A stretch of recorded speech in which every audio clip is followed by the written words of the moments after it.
ओम नमः शिवाय। नमस्कार दर्शक बंधु, आपण मानकु आमर कार्यक्रम वैदिक ज्योतिष शास्त्र दर्शन कार्यक्रम रे पुणी थरे मु स्वागत जनाऊँ।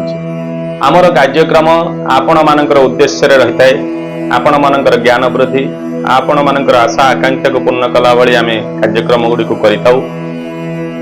एही क्रम रे आज आमे आलोचना करिबा उत्तराषाढ़ नक्षत्र धनु राशि। ए उत्तराषाढ़ नक्षत्र धनु राशि व्यक्ति विशेष मानकर तांकर राशिर सर्व शुभाशुभ फल एवं तांकर चरित्र लक्षण एवं स्वभाव एवं तांकर रिष्ट अपमृत्यु एवं मृत्यु जग कौन रही सविशेष आमे विशद भाव रे आलोचना करिबा। भिडियोटी सामान्य लंबा हो पारे, एणु आपण धैर्य सहकारी भिडियोटी को देखिबा पई चेष्टा करंतु। जदि आमर चैनल टी आज आप प्रथम थर देखुंट निश्चित भाव में चैनल टी सब्सक्राइब करंतु, बेल आइकन टी प्रेस करंतु। यार कारण आमर वीडियो अपलोड होबा मात्रे आपण मानक निकट को नोटिफिकेशन जीवो, आपण सर्वप्रथम आमर वीडियो गुडी को देखि परिबे। जदि आमर कार्यक्रम आपनक पई ज्ञानवर्धक बा उपादेय लागुची, निश्चित भाव में आपण कार्यक्रम बाबद सुचिंतित मतामत कमेंट बॉक्स से लिखंतु। आमर भिडियोटी को शेयर करंतु आपनकर ज्ञाति कुटुंब बंधु मानक निकट को, सेमाने मध्य एही कार्यक्रम लाभ प्राप्त करने सहित तांकर राशिर सविशेष विवरणी एवं तांकर किछि गुप्त तथ्य गुप्त रहस्य जहाँ तांक केबे आगरु जानि नथिबे सेही प्रकार आलोचना तांकर राशि बाबद रे कथा जानि सेमाने मध्य खुशी हेबे एवं तांकर ज्ञान वृद्धि मध्य हबो। तेबे आसंतु आउ विलंब करिबानी हमर कार्यक्रम को आरंभ करिबा। उत्तराषाढ़ नक्षत्र धनु राशि आपनकर लग्न कुंडली बा जातक रे देखिबे लग्न कुंडली जो मध्य चक्र लग्न कुंडली चक्र थाए से देखिबे केंद्र लेखा हिथिबो आपनकर 21/9 अर्थात उत्तराषाढ़ नक्षत्र होउची 21 संख्या, 9 होउची राशि संख्या धनु राशिर संख्या एवं राष्ट्राधिपति होउचंती देव गुरु बृहस्पति एवं नक्षत्र होउची उत्तराषाढ़ नक्षत्र एवं नक्षत्र अधिपति होउचंती रवि एवं जन्म वर्ण होउची एमानकर क्षत्रिय वर्ण, जहाँ एमानकर जिद्दी स्वभाव जिदखुर मनोवृत्ति एमाने कौन से कर्म बा तांकर जीवन युद्ध रे हो बा शत्रु मानक सहित युद्ध रे हो तांकर किछि कर्म युद्ध रे हो एमाने केबे पराजित हुअंती नाही। शेष पर्यंत एमाने चेष्टा करंती, तांकर दक्षता प्रदर्शन करंती एवं अनेकांश मध्य माने सफलता मध्य लाभ करंती एवं शत्रु मानक सम्मुख रे केबे माने नतमस्तक हुअंती नाही एवं लास्ट पर्यंत एमाने युद्ध करिबा बा तांक सहित लढिबार एमानकर स्वभाव देखा जाइथाय। एवं एमाने जदि देखिबा जन्म गण होउची मानव गण बा मनुष्य गण। एही गण हिसाब रे एमाने निश्चित भाव रे एमानकर भितरे स्नेह श्रद्धा प्रेम भल पाइबा एमानक भितर रहिते, समस्तंका प्रति एक तद्भावना रहिते, समस्तंकर मंगल करिबा सहित निजर मंगल मध्य करिबा एमानकर भावना रहिते एवं देवतांकर भक्ति समस्तंकर प्रति स्नेह श्रद्धा उत्सर्ग एवं दान करिवार मनोवृत्ति मानकर अनेक अंश रही थाए। जदि देखिबा एमानकर जन्म नाड़ी होउची आद्य नाड़ी रे माने जन्म होइतांती एवं जदि देखिबा जन्म जनी एमाने नकुल जनी रे जन्म होइतांती। शुभवार जदि देखिबा गुरुवार होउची शुभवार एई उत्तराषाढ़ नक्षत्र धनु राशि व्यक्ति विशेष मानक पई सेमाने जदि तांक जीवन रे किछि शुभ कार्य करिबा पई चाहुचंती बा से कार्यर शुभ फल प्राप्त करिया पई चाहुचंती, निश्चित भाव रे से शुभवार गुरुवार रे जदि करिवे जेपरि वैदिक किछि कर्म विवाह व्रत गृह प्रवेश गृह प्रतिष्ठा वाणिज्यकरण नूतन पाठ्यक्रम आरंभ उच्च शिक्षा विदेश यात्रा नूतन जानवाहन आदि आनिबा बा क्रय करिबा ई सब कार्य गुडी जदि किछि करिया पई जाउचंती, निश्चित तांकर शुभवार गुरुवार रे करंतु। निश्चित पई आपण से कर्मरु सुखी होबा सहित शुभ फल मध्य प्राप्त करिवे।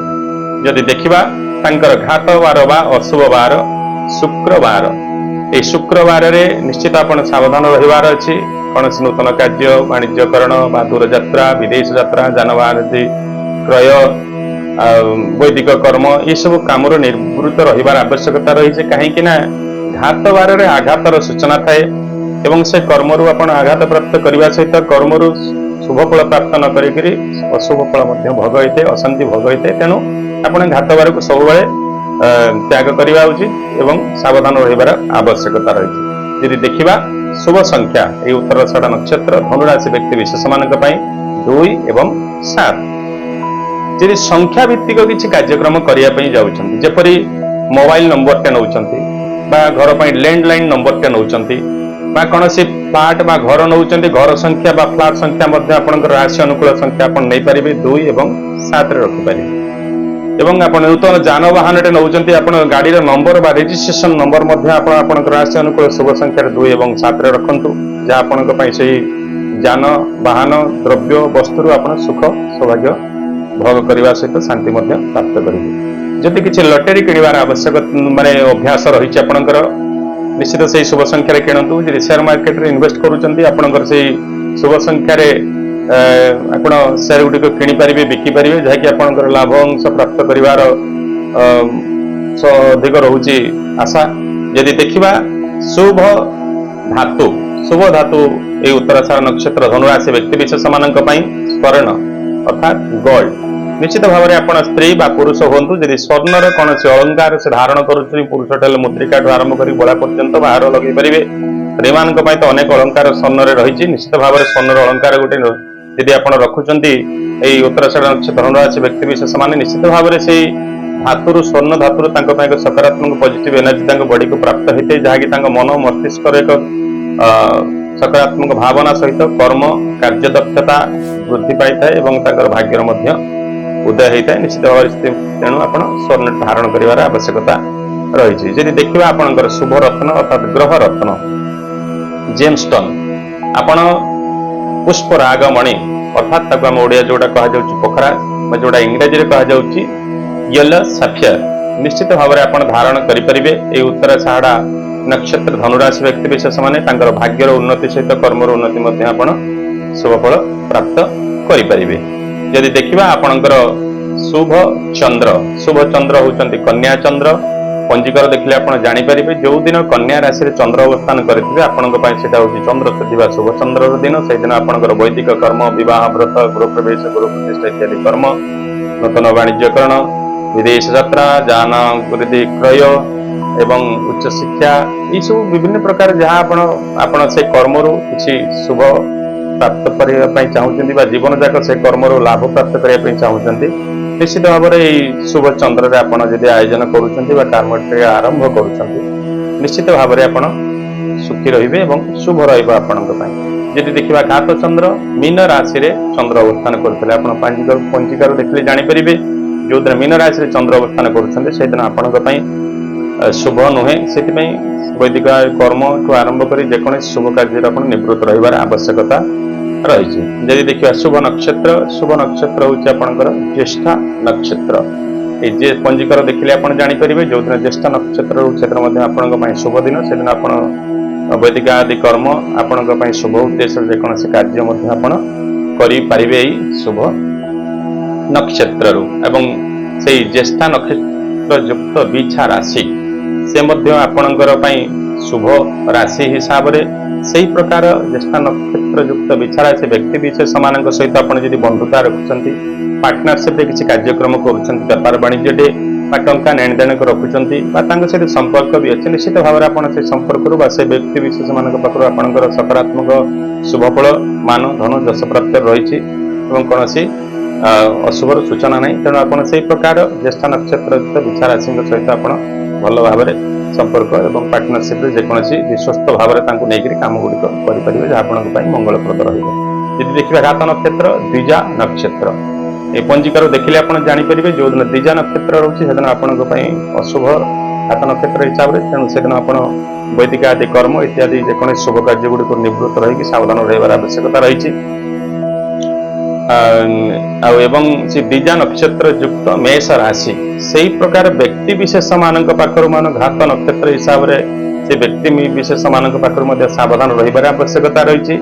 द्विजा नक्षत्र मेष राशि सहित पार्टनरशिप कौन व्यापार वाणिज्य न करवा उचित तांको सहित कौन टंका नेणदेण करवा सहित बंधुत्व रखा जदि रखुच्च निश्चित भाव सावधान रुहतु कहीं घात नक्षत्र हिसाब से घात राशि हिसाब से आघातर सूचना रोचे विश्वासघातकता आपण बेईमानी आपणकर मान धन जश नष्ट कर जोग रोचे से प्रकार व्यक्ति विशेष मान तेणु आप सावधान रही अच्छी द्विजा नक्षत्र मेष राशि व्यक्ति विशेष मान जदि देखा शुभ दिग आपणकर शुभ दिग हूँ पूर्व दिग दिग भित्तिक कार्य जपरी आपणकर नूतन भूमि जान भूमि किणुंट गृहटे किणुंट विदेश यात्रा कर व्यापार वाणिज्य आगौंट निश्चित भाव में आप पूर्व दिग को जब आगौंट आपण एक शुभ सूचना रोचे से दिगर अनुसार आपणकर से स्थान एवं से कर्म आप शुभ फल प्राप्त करेंगे सुखी रे आपणकर घात लग्न हिसाब से धनु लग्न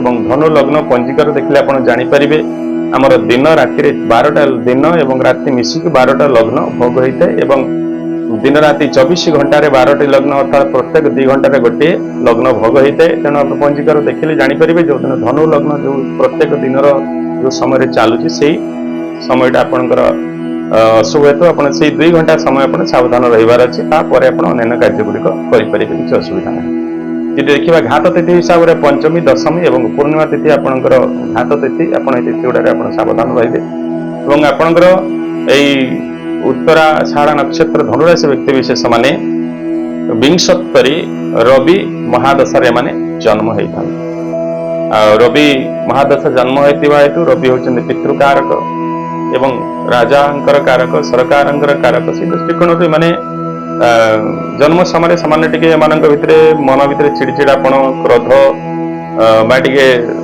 असंतुष्ट भाव रही है पिला बयस किंतु पर मुहूर्त एम स्वभाव बदलवा सहित पर मुहूर्त एम सरकार प्रिय पात्र हवा राजांकर प्रिय हवा एवं सरकार द्वारा उपकृत हवा सरकार द्वारा उच्च पद मान सम्मान प्राप्त करवा एवं पितृमातृंकर अनेक समय स्नेह श्रद्धा रहिबा जदि से आपणकर पंचमाधिपति किसी दुर्बल अवस्था रोचे पितृमातृ सहित मतांतर मनांतर किसी वाद बद देखा दे पारे से उत्तराषाढ़ नक्षत्र धनुराशि व्यक्ति विशेष मानकर राशि शुभाशुभ आसतु आम देखा चरित्र लक्षण एवं स्वभाव कौन रोचे वैदिक ज्योतिषशास्त्र विषय बाबद कौन कहुई कौ प्रकार चरित्र लक्षण स्वभाव रहे विशद भाव आसतु देखिए एमाने मनुष्यगण होता त्रिपाद अर्थात एम नक्षत्र त्रिपाद भोग करते स्थूल कपाल अर्थात आम जब देखा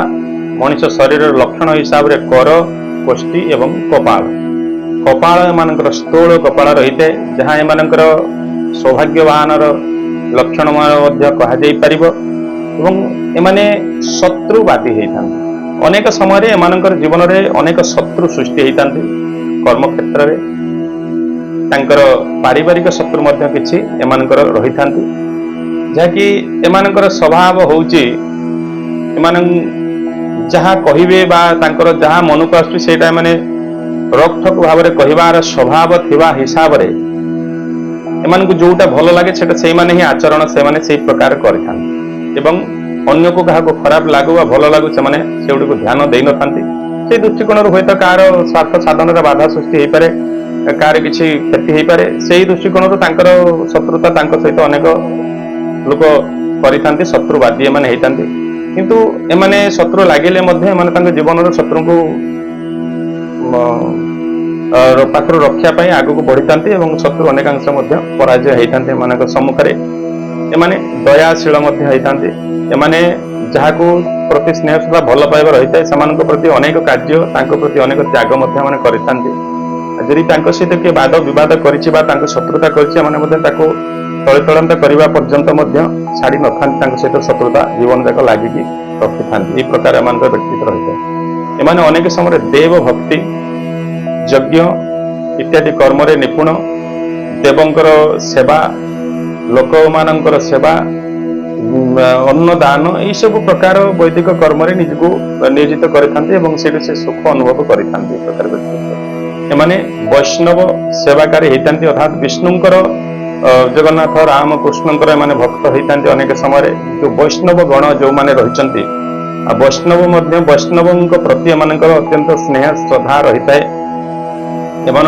से वैष्णवଙ୍କର सेवा करिया पई मध्ये भल पाइथांती माने गांधार कला रे निपुण होइथांती अर्थात नृत्य गीत एवं वाद्य ये जो गंधर कला रही से कला प्रति एमानଙ୍କର अट्रैक्शन रही थाए दुर्बलता रही थाए अनेक समय एमाने भल गायकटे मध्ये होई पारंती भल वादक होई पारंती बजेइबा पई यंत्रपाती म्यूजिक इंस्ट्रूमेंट एवं एमाने नाचिबा कला अभिनय क्षेत्र में अनेकांश सफलता एवं एमाने जीवन काल भितर अनेक समय तांकर निजर कर्म द्वारा सैटिस्फैक्शन थांती एवं सुख अनुभव करिथांती जान वाहन गृह भूमि इत्यादि क्षेत्र में प्राप्त करी माने सुख भोग करती एमानकर ज्ञान एमानक भितर थाए किंतु संपूर्ण ज्ञान को अल्प पंडित कहा पारिबो जेमिति संपूर्ण 100% ज्ञान न थाए किंतु जहाँ भी जेतिक ज्ञान एमानक पाखरे थाए से ज्ञान को एमाने यूटिलाइज व्यवहार करी तांकर जीवन को से चलैबार सक्षम होइतांते एवं तांकर कार्य तांकर समस्या को समाधान करबा पय एमाने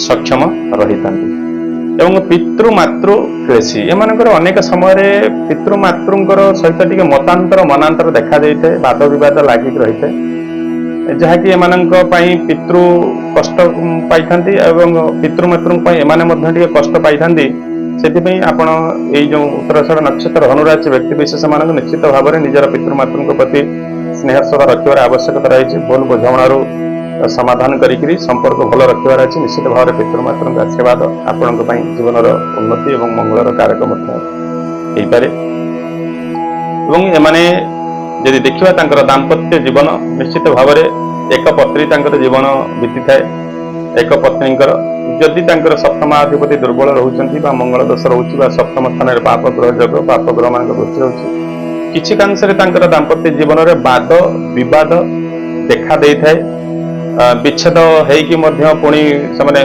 एकत्रित हो पारती किछि दिन विच्छेद रहिबे एकुटिया फेर मिलित हो पारती बा पूर्ण विच्छेद मध्य किछि कांश रे देखा देई पारे एई प्रकार पुरुष स्त्री पाखरे से बस होकर रही स्त्री को भय कर अनेक समय पत्नी टे दुष्ट भाया लगी था जमी सी लगे जे पत्नी मो प्रति अन्याय अत्याचार कर मो कथार नाही यही प्रकार अनुभव होता है पुरुष मान किसी कांश तेणु निश्चित भाव में आप बहुत समय बुझी विचारिक मेलक कर मैरेज जब कर दाम्पत्य सुखी निश्चित भाव में रे पत्नी मध्य आप सुसंपर्क रही देखा संतान कथा निश्चित भाव में आप 2 ରୁ 3 संतान प्राप्तिर योग रोचे कन्या एवं पुत्र बुद्धि संपन्न एवं अनेक कार्य को बड़ आकार करने भल पाई से छोट कार्य को छोट वस्तुटी को भल पाई न करेंगे तो गोटे भल जिनटा को प्राप्त करेंगे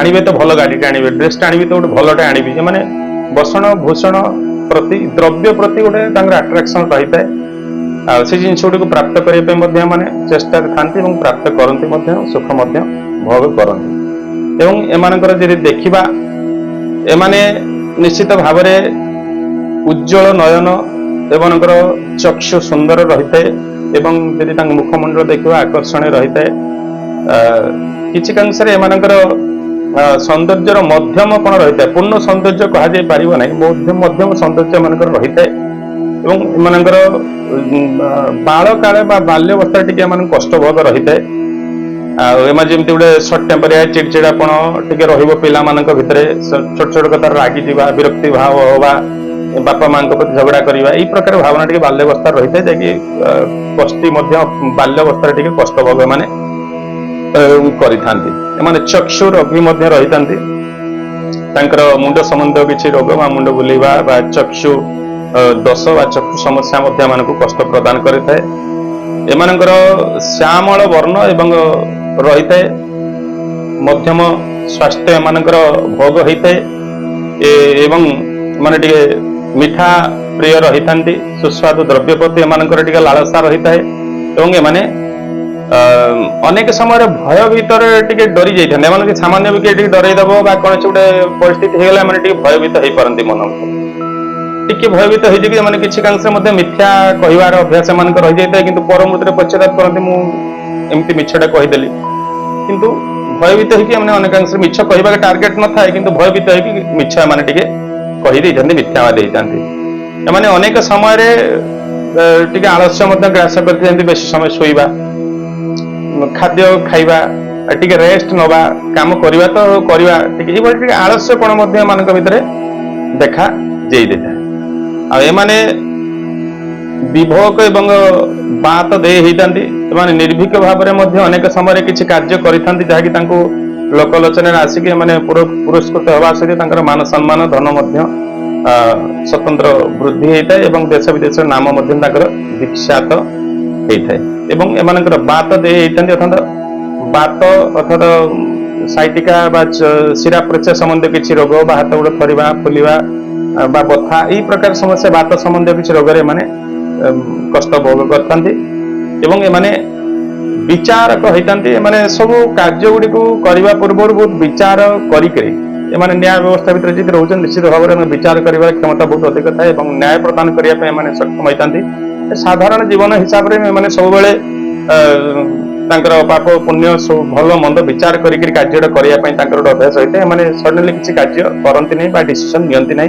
उची विचारी के माने बहुत जिंस करिथांती एवं धर्म एमानकर अति प्रिय होइतांती धर्म कार्य रे निजको नियोजित करिबा मेला महोत्सव देव पूजा यज्ञ प्रतिष्ठा इत्यादि कर्म रे निजको नियोजित करिबा से देव कार्य रे यज्ञ रे भाग नबा पूजा पाठ करिबा ई सब तांकर उडे स्नेह श्रद्धा रहिते से प्रति तांकर स्वतंत्र भक्ति विश्वास मध्य मानकर रही माने अनेक सब किछि कार्य करिया पई तांको जीवन रे सक्षम थांती कार्य दक्षता तांकर थाए तांको जेकोन से क्षेत्र रे बा फील्ड रे छाडी देले सामने काम करिकरी सक्सेस होवा तांको भीतर गोटे कोन पॉजिटिव एनर्जी तांको मन भीतर था हम करि पारिबी होय त सामान्य फेलियर हेई पारंती परमुहूर्त किंतु कार्य को करिकी आगेबार गोटे तांको भीतर गोटे मन दृढ़ मनोबल तांको मन भीतर कहिता हम करबी आगेबी एवं सक्सेस हेबी भावना पॉजिटिव भावना तांको मन भीतर गोटे रहिता सब बेले एमाने राज पूजक होइतांती अर्थात राजांकर प्रिय पात्र होइतांती राजांकर सम्मान दबा जदि माने सरकारी चाकरी होइचंती राजांकर बा जेमिति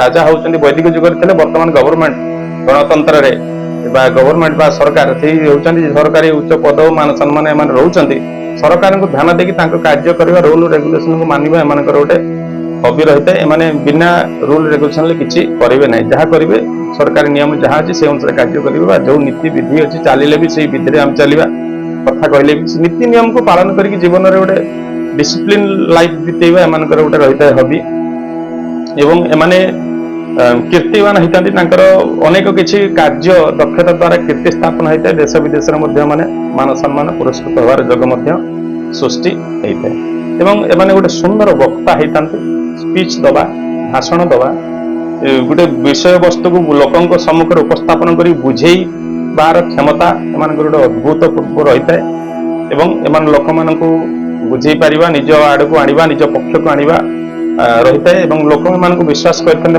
फॉलोअर्स लोक मैंने एक गुरु पद बा पोजिशन बसई था जदि कौन शिक्षा क्षेत्र में रोचते निश्चित भाव में शिष्य मान प्रिय होता शिष्य मान भल पाइबा शिष्य मान भल पाइबा स्नेह श्रद्धा प्रकार जीवन में प्राप्त करमाने बहु बंधु प्रिय होता बंधु मान प्रिय बंधु मान सहित समय काटिबा भ्रमण रे जीवा सहित पीछा खर्च करवा ये प्रकार एम रही है हबी बंधु प्रिय माने बहुत होता माने क्षमाशील होता अनेक समय सहित शत्रुता कर बाद बद किसी गोटे अपमान कला कथा कर परमुहूर्त से क्षमा मांगी पाखे नतमस्तक हो क्षमा कर दिखते मैंने क्षमाशील होता एमाने कृष्णर भक्ति अर्थात विष्णु नारायण जगन्नाथ ये सब भक्ति एम वैष्णव प्रति विष्णु प्रति भक्त एवं वैष्णव गण प्रति स्नेह श्रद्धा एम रही है एमाने अनेक समय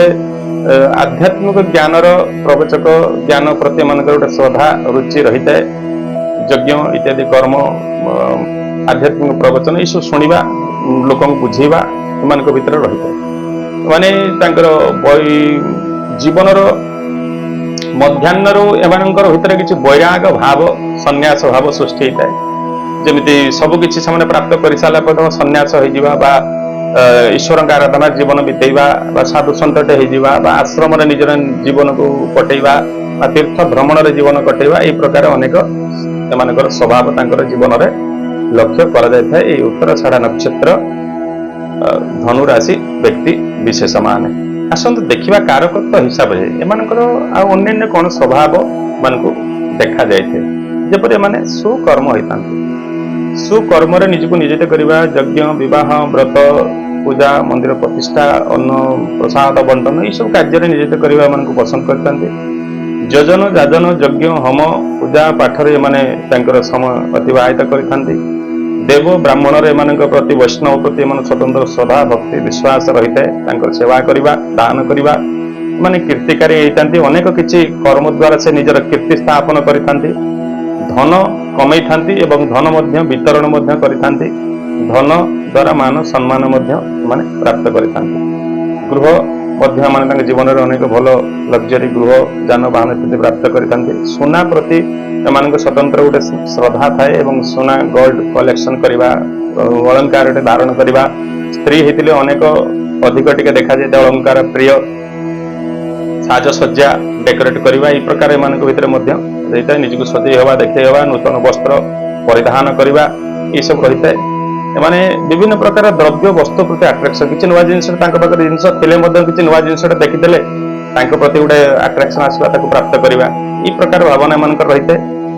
ମିତ୍ର ପ୍ରିୟ ଏବଂ ପୁତ୍ର ପ୍ରିୟ ମଧ୍ୟ ମାନେ ଅନେକାଂଶ ରହିଥାଏ। ଏବଂ ଏମାନଙ୍କର ଜ୍ଞାନ ଆଧ୍ୟାତ୍ମିକ କ୍ଷେତ୍ରରେ ଏମାନଙ୍କ ଟିକେ ଅଧିକ ଦୁର୍ବଳତା ରହିଥାଏ ଏବଂ ସେ ଆଧ୍ୟାତ୍ମିକ ଲାଇନରେ ଏମାନେ ଯାଇଥାନ୍ତି ଅନେକ ସମୟରେ ଏବଂ ସୁଖ ଶାନ୍ତି ମଧ୍ୟ ପ୍ରାପ୍ତ କରିଥାନ୍ତି। ଆସନ୍ତୁ ଦେଖିବା ଏମାନଙ୍କର କଣ ରୋଗ ସମସ୍ୟା ଜୀବନରେ କଷ୍ଟ ପ୍ରଦାନ କରିଥାଏ ସେ ବିଷୟରେ ଆଲୋଚନା କରିବା। ଉତ୍ତରାଷାଢ଼ ନକ୍ଷତ୍ର ଧନୁ ରାଶି ବ୍ୟକ୍ତି ବିଶେଷ ମାନଙ୍କର ଯଦି ଦେଖିବା, ବିଶେଷ କରି ତାଙ୍କର କାରକତ୍ୱ ହିସାବରେ ରୋଗ, ଏମାନେ ଆମ୍ ବାତ ଅର୍ଥାତ୍ ବାତ ସମ୍ବନ୍ଧୀୟ ରୋଗ, ଶିରା ପ୍ରଶିରା ବା ସାଇଟିକା, ଗୋଡ଼ ଆଣ୍ଠୁ ଗଣ୍ଠି ଚଳ ପ୍ରଚଳ ବଥା ଏସବୁ ବାତ ଏମାନଙ୍କୁ କିଛି କଷ୍ଟ ପ୍ରଦାନ କରେ ଜୀବନରେ। କଫ ଅଧିକ ଅର୍ଥାତ୍ ଶ୍ୱାସ, ଥଣ୍ଡା, କାଶ, କଫ ଏହିସବୁ ଦ୍ୱାରା ସେମାନେ ପୀଡ଼ିତ ହୋଇକି କଷ୍ଟ ମଧ୍ୟ ଭୋଗ କରିଥାନ୍ତି। ଅନେକ ସମୟରେ କଫ ଦ୍ୱାରା ପୀଡ଼ିତ ହୋଇକି ସେମାନେ କଷ୍ଟ ଭୋଗ କରିଥାନ୍ତି। ସର୍ଦ୍ଦି ଏମାନଙ୍କୁ ଅନେକ ସମୟରେ ହେଇଯାଇଥାଏ ଏବଂ ଇସନଫୁଲିଆ ଦୋଷ ମଧ୍ୟ ଏମାନଙ୍କୁ ଦେଖାଯାଇଥାଏ। ଥଣ୍ଡା ଦ୍ୱାରା ଏମାନେ ଅନେକ କଷ୍ଟ ପାଇଥାନ୍ତି। ଏମାନଙ୍କୁ ବାରମ୍ବାର ଶୋଷ ଲାଗିବା ଏମାନଙ୍କର ଗୋଟେ ଅଭ୍ୟାସ ରହିଥାଏ, ପାଣି ପିଇବା। ଏମାନଙ୍କର କମ୍ପ ଜ୍ୱର, ଅନେକ ସମୟରେ ଏମାନେ ଜ୍ୱର ଦ୍ୱାରା ପୀଡ଼ିତ ହେଇକି ସଡନଲି ଗୋଟେ ବହୁତ ହାଇ ଟେମ୍ପରେଚର ହେଇଯିବା, ବଡି କମ୍ପ ଜ୍ୱର ଦ୍ୱାରା ପୀଡ଼ିତ ହେଇଥାନ୍ତି ଅନେକ ସମୟରେ। ଏବଂ ନାଭି ଚକ୍ରାକାନ୍ତ ଅର୍ଥାତ୍ ଏମାନଙ୍କର ପେଟ, ତଳି ପେଟ ବା ନାଭି ପର୍ଯ୍ୟନ୍ତ ଏମାନଙ୍କ ବଥା ବା କାମୁଡ଼ି ଧରିବା ବା ବିନ୍ଧିବା ଏହି ପ୍ରକାର ଅନେକ କଷ୍ଟ ମଧ୍ୟ ପାଇଥାନ୍ତି।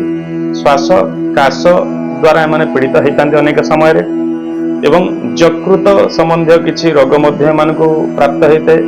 ଆନ୍ତରିକ ରୋଗ, ପେଟ ହଜମ କ୍ରିୟାରେ ବା ନାଡି ସମ୍ବନ୍ଧୀୟ କିଛି ସମସ୍ୟା ମାନଙ୍କୁ ଭୋଗ ହେଇଥାଏ। ଏବଂ ତାଳୁ ରୋଗ, ମୁଖ ହିସାବରେ ଦନ୍ତ ଏବଂ ତାଳୁ ରୋଗ କିଛି ଏମାନଙ୍କୁ ମଧ୍ୟ ଅନେକ ସମୟରେ କଷ୍ଟ ପ୍ରଦାନ କରିଥାଏ।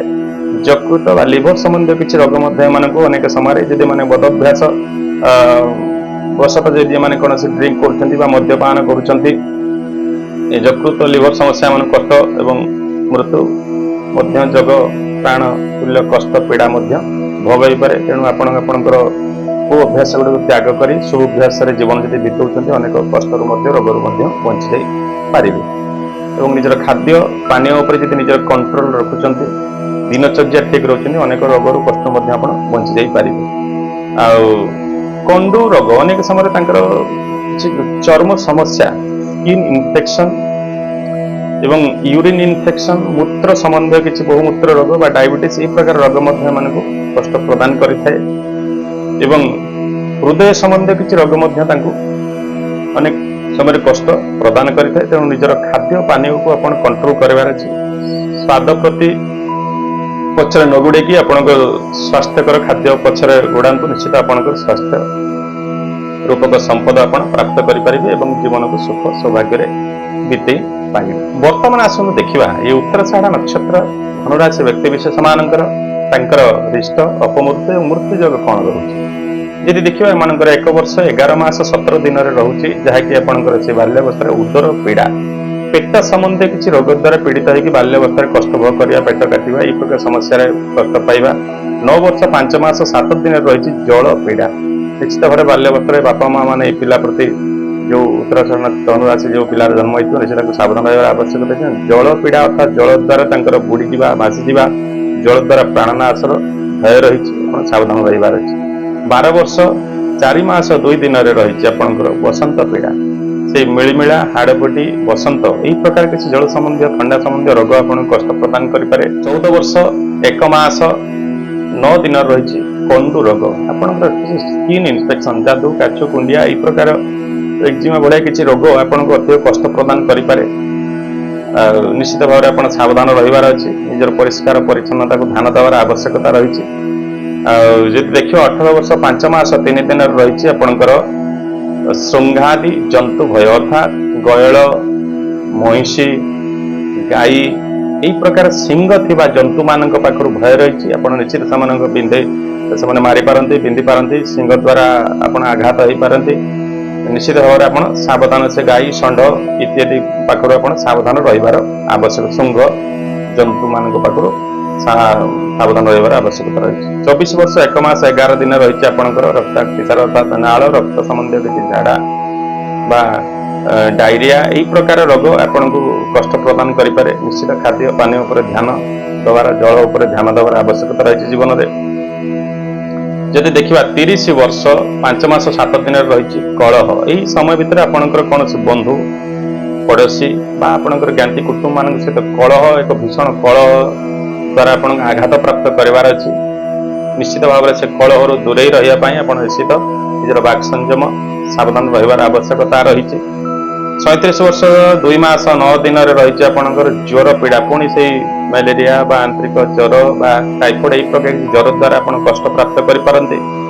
ପୁଣି ରହିଛି ଆପଣଙ୍କର 46 ବର୍ଷ 2 ମାସ 25 ଦିନରେ ବନ୍ଧନ ଭୟ, ଅର୍ଥାତ୍ ଆପଣଙ୍କର କିଏ ଆପଣଙ୍କୁ କିଡନାପ୍ କରିବା ବା ରାଜଦଣ୍ଡରେ ବନ୍ଧନ ହେଇକିରି ଜେଲରେ ରହିବା, ଆରେଷ୍ଟ ହେବା ବା ଏହି ପ୍ରକାର କିଛି ଭୟ ରହୁଛି ଆପଣଙ୍କ ଜୀବନରେ। ନିଶ୍ଚିତ ଆପଣ ସାବଧାନ ରହିବାର ଆବଶ୍ୟକତା ରହିଛି।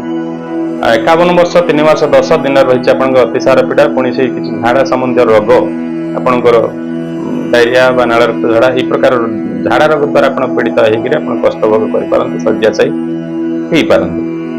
ଆଉ ଯଦି ଦେଖିବା ଆପଣଙ୍କର 66 ବର୍ଷ 7 ମାସ 5 ଦିନ ରହିଛି ଆପଣଙ୍କ ଏକ ମାରକ ପୀଡ଼ା ଯୋଗ। ଏହି ମାରକ ପୀଡ଼ା ଯୋଗରେ ଆପଣଙ୍କର ମୃତ୍ୟୁତୁଲ୍ୟ ପୀଡ଼ା ବା ମୃତ୍ୟୁ ବା ଶଯ୍ୟାଶାୟୀ ହେଇକିରି ଦୀର୍ଘ ଦିନ ପର୍ଯ୍ୟନ୍ତ କଷ୍ଟ ପାଇବା, ଏହି ପ୍ରକାର କିଛି କଷ୍ଟ ଆପଣଙ୍କୁ ରହିଛି। ଯଦି ଆପଣଙ୍କର এই ରିଷ୍ଟରୁ ବଞ୍ଚିବା ପାଇଁ ହେଲେ ଆପଣ ଯଦି ପ୍ରାରବ୍ଧର ପୁଣ୍ୟବଳ ରହିଛି, ଆପଣଙ୍କର ଦେବ ଗୁରୁ ବ୍ରାହ୍ମଣ ପିତାମାତାଙ୍କର ଆଶୀର୍ବାଦ ପ୍ରାପ୍ତ କରିଛନ୍ତି, ସମସ୍ତଙ୍କର ସ୍ନେହ ଶ୍ରଦ୍ଧା ସଦିଚ୍ଛା ଆପଣଙ୍କ ଉପରେ ଅଛି, ନିଶ୍ଚିତ ଭାବରେ ଆପଣ ଏଇସବୁ ରିଷ୍ଟ ଅପମୃତ୍ୟୁରୁ ବଞ୍ଚିକିରି ଆପଣ ଆଗକୁ ଯିବେ। ଆଗକୁ ଯାଇକିରି ଆପଣ ଆପଣଙ୍କର ପୂର୍ଣ୍ଣ ଆୟୁଷ, ଆପଣଙ୍କର 79 ବର୍ଷ 9 ମାସ 5 ଦିନ ଆପଣଙ୍କର ମୃତ୍ୟୁ ଯୋଗ ରହିଛି, ଯାହାକି ଆପଣଙ୍କର ସେଇ କୌଣସି ଝାଡ଼ା ସମ୍ବନ୍ଧୀୟ ରୋଗରେ ପୀଡ଼ିତ ହେଇକିରି ଆପଣଙ୍କର ମୃତ୍ୟୁ ଯୋଗ ସୃଷ୍ଟି ହେଇପାରେ ସେ ସମୟ। ଆଉ ଗୋଟେ କଥା ମନେ ରଖନ୍ତୁ, ଜୀବନ ଆରମ୍ଭରୁ ଶେଷ ପର୍ଯ୍ୟନ୍ତ ଆମର କର୍ମ ଆମର ଆୟୁ ବୃଦ୍ଧି କରିପାରେ, ଆମର ଆୟୁ ହାନି କରିପାରେ। ଆମେ ଏମିତି କିଛି କର୍ମ, କୁ ଅଭ୍ୟାସ, କୁ ଖାଦ୍ୟ ବା କୁ କର୍ମ ଦ୍ୱାରା ଆମର ଆୟୁକୁ ମଧ୍ୟ ହାନି କରିପାରେ।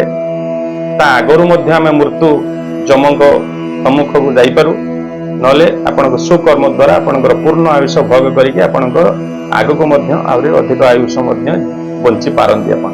ତେଣୁ ନିଜର କର୍ମ, ନିଜର ଧର୍ମ ଉପରେ ସଚେତନ ରଖନ୍ତୁ। ନିଜର ଆୟୁକୁ ମଧ୍ୟ ଆପଣ ବୃଦ୍ଧି ଏବଂ କ୍ଷୟ ମଧ୍ୟ ହେଇପାରେ ବା କରିପାରନ୍ତି। ତେଣୁ ଆପଣ ନିଜର ସୁକର୍ମ ପ୍ରତି ଧ୍ୟାନ ଦେବାର ଆବଶ୍ୟକତା ରହିଛି। ଦର୍ଶକ ବନ୍ଧୁ, এই ଯେଉଁ କଥା ଆଲୋଚନା କଲି ଉତ୍ତରାଷାଢ଼ ନକ୍ଷତ୍ର ଧନୁରାଶି ବ୍ୟକ୍ତି ବିଶେଷ, ଏହି ଆଲୋଚନାରେ କିଛି ନକାରାତ୍ମକ କଥା କୁହାଗଲା, କିଛି ସକାରାତ୍ମକ ମଧ୍ୟ କଥା କୁହାଯାଇଛି। କିଛି ନକାରାତ୍ମକ କଥା ଗୁଡ଼ିକ ଶୁଣି କିଛି ଲୋକ ଚିନ୍ତିତ, ଭୟଭୀତ, ଦୁଃଖିତ, କ୍ରୋଧିତ ହେଇପାରନ୍ତି। ହବାର କିଛି ଆବଶ୍ୟକତା ନାହିଁ। ଏହାର କାରଣ ଜ୍ୟୋତିଷର ଅର୍ଥ ହିଁ ସେଇଆ। ଜ୍ୟୋତିଷର ଅର୍ଥ ହେଉଛି ଆମେ ଆମର ଚରିତ୍ର, ଲକ୍ଷଣ, ସ୍ୱଭାବ, ରିଷ୍ଟ ଅପମୂର୍ତ୍ତିକୁ ଜାଣିବା। ଜାଣି ସାରିଲା ପରେ ହିଁ ତ ଆମେ ସାବଧାନ ରହିକିରି ଆମେ କଷ୍ଟରୁ ମୁକ୍ତି ପାଇପାରିବା। ଜ୍ୟୋତିଷର ଅର୍ଥ ସେଇଆ। ଜ୍ୟୋତିଷ କାହାର ଭାଗ୍ୟ ପରିବର୍ତ୍ତନ କରେ ନାହିଁ। ଜ୍ୟୋତିଷ କେବଳ ନିଜର ଆଇନା ହେଇପାରେ, ନିଜର ସବୁ କିଛି ଭବିଷ୍ୟତକୁ ସେ ଦେଖେଇ ଦେଇପାରେ। ହୁଏତ ଆପଣ ଯଦି ମୂଳରୁ ଆପଣ ସେଇ ଅନୁସାରେ ଯାଉଥିବେ, ଅଜ୍ଞାତବଶତଃ ଯୋଉ ଭୁଲ କରିକି ରାଜଦଣ୍ଡ, ନିଜର ଶରୀର ରୋଗଗ୍ରସ୍ତ ନିଜର କଷ୍ଟ ଦୁର୍ଘଟଣା को प्राप्त କରିଥାନ୍ତି ଯଦି ଆପଣ ସାବଧାନ ରହିଯିବେ ଆପଣ ସେ କଷ୍ଟରୁ ମୁକ୍ତି ପାଇବେ। କିଛି ଲୋକ ଅଛନ୍ତି ଦୁର୍ଘଟଣା କଥା ଶୁଣିଦେଲେ ମୃତ୍ୟୁ କଥା ଶୁଣିଦେଲେ ଭୟଭୀତ ହେଇଗଲେ।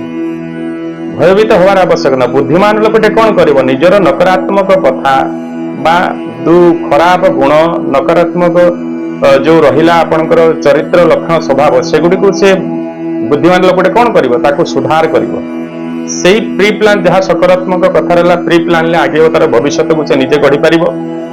ନିଜର ଭାଗ୍ୟକୁ ନିଜେ ସେ ପରିବର୍ତ୍ତନ କରିପାରେ। ନିଜର ଭାଗ୍ୟ ସ୍ୱୟଂ ନିଜେ ପରିବର୍ତ୍ତନ ହିଁ କରିବେ ଆଉ ନିଜର ଭାଗ୍ୟକୁ ନିଜେ ମଧ୍ୟ ନଷ୍ଟ କରିବେ। ଅଜ୍ଞାତବଶତଃ ନିଜ ଭାଗ୍ୟକୁ ଅନେକ ଲୋକ ନିଜେ ନଷ୍ଟ କରି ଚାଲିଛନ୍ତି। ଆଉ ଯୋଉମାନେ ଜାଣିଗଲେ ଜ୍ୟୋତିଷ ମାଧ୍ୟମରେ ନିଜର ଭାଗ୍ୟକୁ ପରିବର୍ତ୍ତନ ମଧ୍ୟ ସେମାନେ କରିପାରିବେ। ଆଉ ଯୋଉ କଷ୍ଟ ରିଷ୍ଟ କଥା ଯୋଉ କହିଲି ନକାରାତ୍ମକ କଥା ସେଗୁଡିକୁ ଯଦି ଆପଣ କଥା ଗୁଡିକରୁ ଆପଣ ନିଜକୁ ସୁଧାରି ଦଉଛନ୍ତି ନିଶ୍ଚିତ ଭାବରେ ଆପଣ ସେ କଷ୍ଟରୁ ବଞ୍ଚିଯିବେ ଆଉ ଜ୍ୟୋତିଷ ଦ୍ୱାରା ଆପଣ ବେନିଫିଟ ରହିବେ ବା ଲାଭବାନ ରହିବେ। ତେଣୁ ଆପଣ ନକାରାତ୍ମକ କମେଣ୍ଟ ବା ନକାରାତ୍ମକ ଭାବନା ମନ ଭିତରେ ଆଣନ୍ତୁ ନାହିଁ। ଆପଣ କହିବେ ଆପଣ ଏମିତି କହିଲେ ମୋର ଏମିତି ହଉଛି ମୋର ସେମିତି ହଉଛି ମୋର କାହିଁ ସେମିତି ହଉନି ଏଇ ପ୍ରକାର ଅନେକ କଥା ଆପଣ ଭାବିପାରନ୍ତି କହିପାରନ୍ତି କମେଣ୍ଟ ବକ୍ସରେ। ସେମିତି କହିବାର ଆବଶ୍ୟକତା ନାହିଁ। ଯାହା କଥା କହିଲି ସକାରାତ୍ମକ ଭାବନାରେ ଆପଣ ଆଗାନ୍ତୁ। ନକାରାତ୍ମକ ଗୁଣ ଗୁଡିକୁ ସୁଧାରନ୍ତୁ। ସକାରାତ୍ମକ ଭାବନାରେ ଆପଣ ଆଗକୁ ଆଗାନ୍ତୁ। ନିଶ୍ଚିତ ଆପଣ ମଙ୍ଗଳ ହବ।